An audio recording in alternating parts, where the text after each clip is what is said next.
La parole est à Monsieur Stéphane Viry. Oui.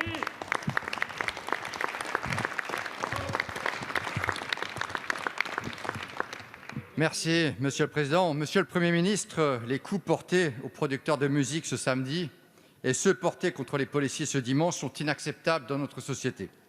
J'adresse, et permettez-moi d'y associer tous mes collègues députés Les Républicains, mon soutien à toutes les victimes de ces agressions intolérables. La violence ne saurait être excusable, d'où qu'elle vienne. Elle provoque réprobation et indignation. Mais l'indignation ne doit pas être sélective. Le lynchage de policiers, de CRS, ce dimanche, sont tout autant condamnables. Et nous devrions tous, quel que soit notre groupe, les soutenir de façon claire, sans compromission. Ils exécutent des missions délicates, souvent ingrates et parfois difficiles de protection de la population. Leur courage, notamment lors des attentats, force le respect, et les Français le savent. C'est pourquoi nous les soutenons dans leur mission de maintien de l'ordre public, qu'ils accomplissent avec sang-froid et professionnalisme. Et rien ne doit remettre en cause leur intégrité. Car si certains osent justifier les violences contre nos forces de l'ordre, comment expliquent-ils ce que nos pompiers peuvent subir également?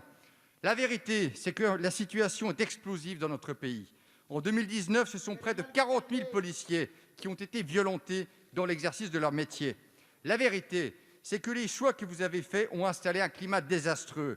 Les Français s'interrogent sur l'emploi de la force publique, sur les instructions données, sur la stratégie d'utilisation des forces de l'ordre.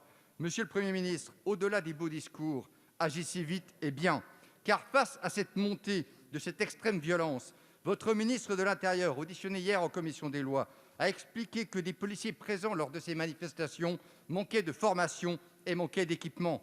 Mettre à ce point en danger celles et ceux qui nous protègent est une faute. Et l'émoi suscité par ces scènes choquantes fragilise la confiance de nos concitoyens envers leur police. Qu'attendez-vous pour enfin réinstaller l'ordre républicain et garantir notre état de droit? Merci, chers collègues. La parole est à Monsieur Gérald Darmanin, ministre de l'Intérieur.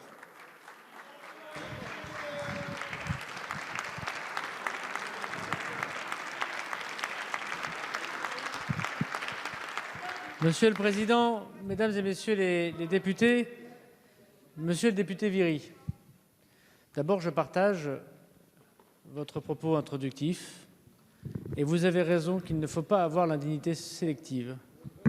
Et si les actes commis par 3 policiers dans le 17e arrondissement nous ont tous choqués et que j'ai pris des décisions extrêmement fortes de suspension puis de révocation de ces fonctionnaires, les 98 blessés samedi lors des manifestations sont effectivement aussi une tâche sur les uniformes de la République et sur ce que nous pensons de la République.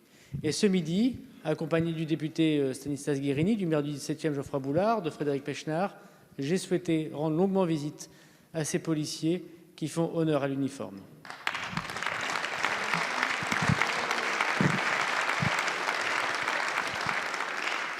Cette question, monsieur le député, celle du respect que nous devons à nos forces de l'ordre, dépasse, me semble-t-il, les clivages politiques. Et devant les difficultés que connaît notre nation, l'augmentation depuis 2012 du terrorisme, vous le savez bien, commençant avec l'affaire horrible de cette école juive où un islamiste radical a tué des enfants dans les cours d'école et depuis, nous avons connu malheureusement de nombreux attentats terroristes où les policiers sont en première ligne, et l'augmentation très forte des violences, les refus d'obtempérer bien évidemment, mais aussi les manifestations qui sont bien plus violentes qu'auparavant, et ce vous le savez depuis plus de 15 ans, toutes les études le montrent, font qu'en effet nous devons avoir un regard sur ce qui ne va pas au ministère de l'Intérieur. Tout à l'heure, M. Falorni a dit les 7 péchés capitaux de la police. Non, ce sont les 7 péchés capitaux, me semble-t-il, du ministère de l'Intérieur. Ça a été la suppression d'effectifs, monsieur le député. Ça a été la suppression de l'encadrement intermédiaire. Ça a été la suppression de la formation initiale. Ça a été la suppression d'écoles. Ça a été la suppression d'écoles également.